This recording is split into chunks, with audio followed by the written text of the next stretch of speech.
రేవంత్ రెడ్డి ప్రభుత్వం ఏదో పీకి పందిరేసిందని అనుకుందాం ఒక నిమిషం.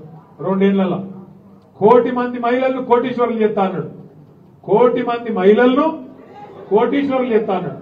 చీర పెట్టే ముఖం లేదు బతుకమ్మకు కానీ 1 కోటి మందిని కోటీశ్వరులు చేస్తా. కూట్ల రాయి తీయనాడు ఎట్లా రాయి తీస్తున్నాడు ఒకటువంటి మాటలు. అదొక్కటే కాదు, మీరు ఆలోచన చేయండి. నెలకు 2,500 ఇస్తా, 100 రోజుల లోపలనే ఇస్తా అన్నాడు. ఇచ్చిండా? 2,500 లేదు. ముసలోళ్లకు 4,000 పెన్షన్ లేదు. వికలాంగులకు 6,000 పెన్షన్ లేదు. తులం బంగారం లేదు. ఏది ఇచ్చింది ఇప్పటికి 6 గ్యారెంటీలలో? ఒకటి ఫ్రీ బస్సు. అదే ఫ్రీ బస్సు ఆడోళ్ళకు ఫ్రీ అట, ఆడోళ్ళకు ఫ్రీ, మగోళ్ళకు డబుల్ టికెట్. అదే ఫ్రీ పాడైంది. ఇటువంటి కథలు రేవంత్ రెడ్డి మాత్రమే చేస్తాడు, కాంగ్రెస్ మాత్రమే చేస్తాడు. ఇవాళ కాకపోతే సందర్భం రేవంత్ రెడ్డి కాంగ్రెస్ ప్రభుత్వం కాదు, సందర్భం మన నాయకుడు పెద్దలు కేసీఆర్ గారు ఆనాడు సాగు నోట్లో తలబెట్టి తెలంగాణ తెచ్చిన సందర్భం ఈ దీక్షా దివస్. సరిగ్గా 16 ఏళ్ల కిందట 2009 నవంబర్ మాసంలో కేసీఆర్ గారు ఒక ప్రతిజ్ఞ చేసిండు.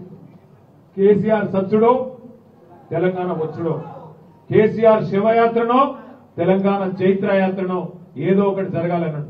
నాయకుడు అంటే కమిట్మెంట్ అంటే ఎట్లుంటదంటే, ఇప్పుడు మన రేవంత్ రెడ్డి బీసీ రిజర్వేషన్ల కోసం ధర్నా చేస్తున్నా ఢిల్లీకి పోతున్నా అన్నాడు. పోయిండు, ఏదో ధర్నా చేసినట్టు డ్రామా చేసిండు, మళ్ళా తెల్లారే యువతల పడ్డాడు, మళ్ళా పత్తలేదు. అప్పటి నుంచి బీసీ రిజర్వేషన్ల ముచ్చట్లేదు, దాని గురించి మళ్ళీ చెప్తాను. నాయకుడు అంటే ఎట్లుంటదంటే, కేసీఆర్ గారు ఒక మాట చెప్పిండు, నేను ఆంధ్రప్రదేశ్ నుంచి ఢిల్లీకి పోతున్నా, తిరిగి కాలు మళ్ళా తెలంగాణలోనే పెడతా అని చెప్పి పోయిండు, తెలంగాణ తీసుకొని వచ్చిండు. కమిట్మెంట్ అంటే గట్లుంటది, నాయకత్వ పటిమ అంటే గట్లుంటది. నీకు కూడా దమ్ముంటే రేవంత్ రెడ్డి బీసీ రిజర్వేషన్ల విషయంలో గాని, నువ్వు చెప్పిన ఇతర విషయాల్లో గాని, నీకు నీ పార్టీకి చిత్తశుద్ధి ఉంటే, నీకు నీ పార్టీకి కమిట్మెంట్ ఉంటే, నువ్వు కూడా ప్రతిజ్ఞ చేసి అవసరమైతే పోరాటం చేయి, మేము కూడా తప్పకుండా నీకు సహకరిస్తాం. కానీ దొంగ మాటలు చెప్పకు, పచ్చి అబద్దాలు చెప్పి గొంతు గొయ్యకు తడిగుడ్డతో. ఆలోచించండి మీరు, 42% రిజర్వేషన్ ఇస్తామని చెప్పారు. ఏది సర్పంచ్ ఎంపీటీసీ పదవులు మాత్రమే కాదు, జెడ్పీటీసీ కౌన్సిల్ పదవులు మాత్రమే కాదు, 42% విద్యలో చదువుకునే పిల్లలకు, 42% కొలువులలో, ప్రభుత్వ కొలువులలో, ఉద్యోగాల్లో ఇస్తామన్నారు. 42% ప్రభుత్వ కాంట్రాక్ట్లల్లో, మీరు ఊర్లలో చేసే వర్కులల్లో, సీసీ రోడ్లల్లో, మోరీలల్లో, కట్టే కమ్యూనిటీ హాల్లల్లో అన్నిట్లో 42% బీసీలకు ఇస్తా అన్నాడు. బీసీ సబ్ ప్లాన్ పెడతా అన్నాడు. అట్లాగే బీసీ సోదరుల కోసం 5 ఏళ్లలో 1,00,000 కోట్ల బడ్జెట్ పెడతా అన్నాడు. సంవత్సరానికి 20,000 కోట్లు మీకే ఇస్తా అన్నాడు. ఎంబీసీలకు మంత్రిత్వ శాఖ పెడతా అన్నాడు. మోస్ట్ బ్యాక్వర్డ్ క్లాసెస్ కు అల్లకు ప్రత్యేక మంత్రిత్వ శాఖ పెడతా అని చెప్పి నమ్మబలికిండు. ఇంకా చాలా చెప్పిండు.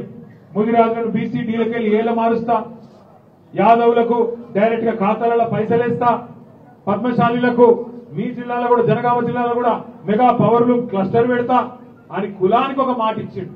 ప్రతి కులానికి బీసీలలో మాట ఇచ్చిండు. ఒక్కటన నిలబెట్టుకున్నాడు అయ్యేల వరకు. 42% రిజర్వేషన్, 42% రిజర్వేషన్.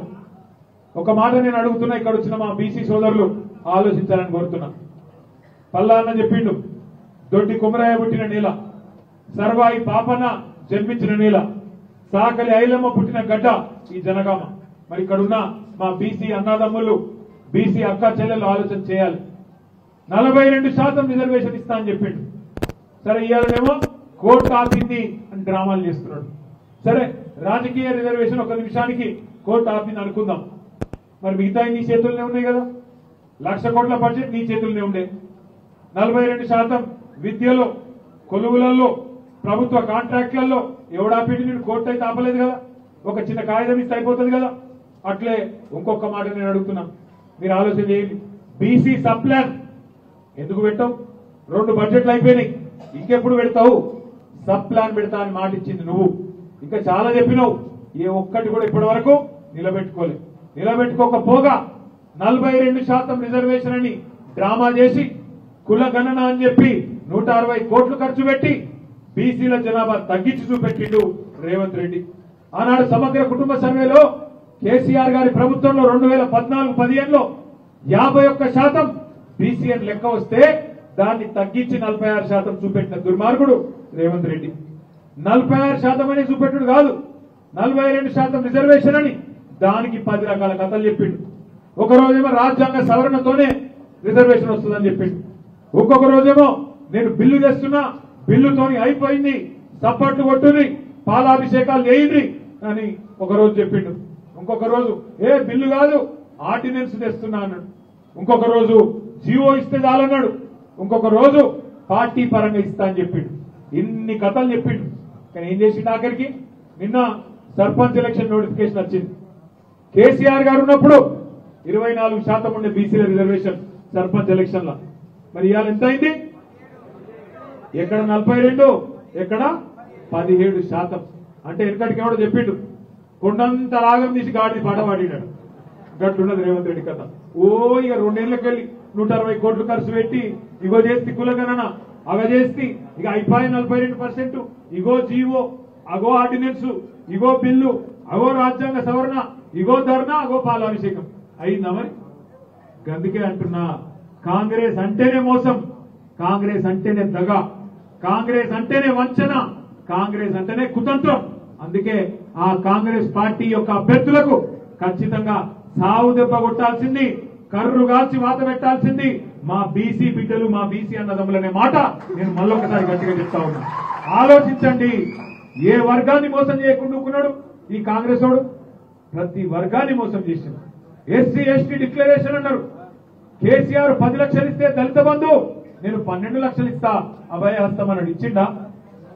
ఒక్కలకు 12 పైసలు ఇచ్చిండా? ఎక్కడన్నా ఒక్కలకు కార్పొరేషన్ లోన్లన్నీ ఇచ్చిండా? ఏదీ లేదు ఇప్పటిదాకా. ఎస్సీలకు మోసం, ఎస్టీలకు మోసం, బీసీలకు మోసం, మైనారిటీలకు మోసం. మైనారిటీలకు చెప్పిండు 4000 కోట్ల బడ్జెట్ అన్నాడు. ఇచ్చిండా? ఒక్కలకన్నా వచ్చిందా? సబ్ ప్లాన్ లేదు, బడ్జెట్ లేదు. రైతు డిక్లరేషన్, ఇక రైతులకైతే ఇప్పుడే దయన్న చెప్పిండు, పల్లాన్న చెప్పిండు. రుణమాఫీ అన్నాడు, అది చారణ కూడా చేయలేదు. రైతు బంధు 15,000 చెప్తా అన్నాడు, 12,000కి ఆగిండు, 15,000కు లేవు పైసలు అన్నాడు, 2 సార్లు ఎగ్గొట్టిండు. బోనస్ అన్నాడు, అది బోగస్ అయిపోయింది. ఉచిత విద్యుత్ ఉత్త విద్యుత్ అయింది. కనీస మద్దతు ధర దిక్కులేదు. పత్తి కొనేటోడు లేనేలేడు, 8,000 రూపాయలు వస్తలేదు, 6,000. ఆ పత్తిలో కూడా తేమ శాతం అని చెప్పి కటింగ్ పెట్టి పత్తి రైతులు నాగం చేస్తాడు. ఇంకో దిక్కు ఇవాళ ఎంత దుర్మార్గం అంటే, బోనస్ అన్నాడు, ప్రతి పంటకి ఇస్తా అన్నాడు, కానీ ఆఖరికి మళ్ళీ సన్నాయి నొక్కులు నొక్కి సన్నవడ్లకే బోనస్ అన్నాడు. కొన్ని వాటికన్నా సగంగా ఇచ్చిండా? వాటికి కూడా పోయిన కాలం కూడా ఇంకా బోనస్ పైసలే పడలే. అంటే ఈ వర్గం ఆ వర్గం అని కాదు, మహిళలు, నిరుద్యోగులు, యువత, విద్యార్థులు, ముసలోళ్లు, ఏ వర్గాన్ని కూడా మోసం చేయకుండా కాంగ్రెస్ ఇచ్చిపెట్టలేదు. విద్యార్థులకు విద్యా భరోసా కార్డు 5 లక్షల కార్డు ఇస్తా అన్నాడు. ఆడపిల్లలకు స్కూటీలు ఇస్తా అన్నాడు.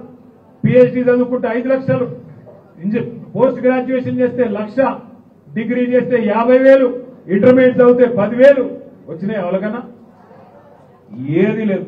సంవత్సరంలో 2 లక్షల ఉద్యోగాలు ఇస్తాడు. మొదటి సంవత్సరంలో వచ్చినాయా? ఏదీ లేదు. అందుకే 2 ఏళ్లు నిండి తందుకు వస్తున్నది రేవంత్ రెడ్డి ప్రభుత్వం. అందుకే మనమే తులం బంగారం ఇవన్నీ ఇక చాలా ఉన్నాయి చెప్తే 420 హామీలు, 1 కాదు 2 కాదు.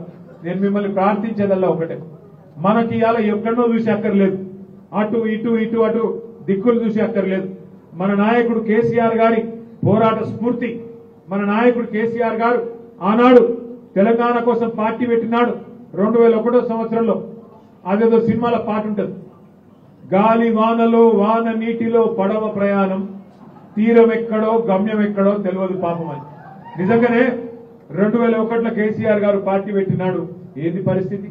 సరే, ఇయ్యాలంటే జనగామలో మనకు ఒక పార్టీ ఆఫీస్ ఉంది, జనగామ జిల్లా అయింది, గింత పెద్ద బలగం, గింత పెద్ద సైన్యం ఉన్నది. ప్రతి ఊర్లో ఇయ్యాల కొట్లాడేందుకు లీడర్లు ఉన్నారు. 3 మాస్ లీడర్లు వేదిక మీదనే కూర్చొని ఉన్నారు. ఏ కాన్స్టిట్యున్సీకి ఆ కాన్స్టిట్యున్సీ జోర్దార్ లీడర్ ఉన్నాడు. కానీ ఆ రోజు ఏంటి పరిస్థితి? 2001లో ఆ రోజు పార్టీ పెట్టి ఈ గులాబీ జెండాను పరిచయం చేసి తెలంగాణ వస్తుందో రాదో అనే పరిస్థితి నుంచి ఎట్లా రాదు తెలంగాణ అని చెప్పి గల్లా వట్టి కేంద్ర ప్రభుత్వం మెడలు వంచి తన ఆమరణ దీక్షతో ఢిల్లీ మెడలు వంచి తెచ్చిన మునగాడు మగాడు మన నాయకుడు కేసీఆర్. కేసీఆర్ మనకున్నాడు. కేసీఆర్ పోరాట స్ఫూర్తి మన కళ్ళ ముంగట్నే ఉన్నది. మరి ఢిల్లీ మెడల్ వంచి రాష్ట్రమే తెచ్చిన వాళ్ళం గల్లీలో ఉండే ఈ 3 ఫుట్ బుడ్రకాన్ గాని కొట్టలేమా? తిప్పి తిప్పి కొడితే 3 ఫీట్లు, తిప్పి తిప్పి కొడితే 3 ఫీట్లు, కానీ మాటలేమో తీసుమారు కానీ మాటలు ఉన్నదేమో 3 ఫీట్లు. అందుకే నేను అంటున్నా, పెద్ద కష్టమేం కాదు, టైం వస్తుంది, దేనికైనా టైం వస్తుంది, తొందరపడదు. ఎందుకంటే చీకటిని చూస్తేనే వెలుగు విలువ తెలుస్తుంది, చీకటిని చూస్తేనే వెలుగు విలువ తెలుస్తుంది, కష్టం అనుభవిస్తేనే సుఖం విలువ కూడా తెలుస్తుంది, గాడిదని చూసినాకనే గుర్రం విలువ కూడా తెలుస్తుంది. అర్థమైందా? అందుకే కాంగ్రెస్ రావాలి, ఒకసారి వస్తేనే ఇంకొక 20 ఏళ్ళు గులాబీ జెండా తప్ప మళ్ళీ ఒక జెండా తెలంగాణ ఉండదు.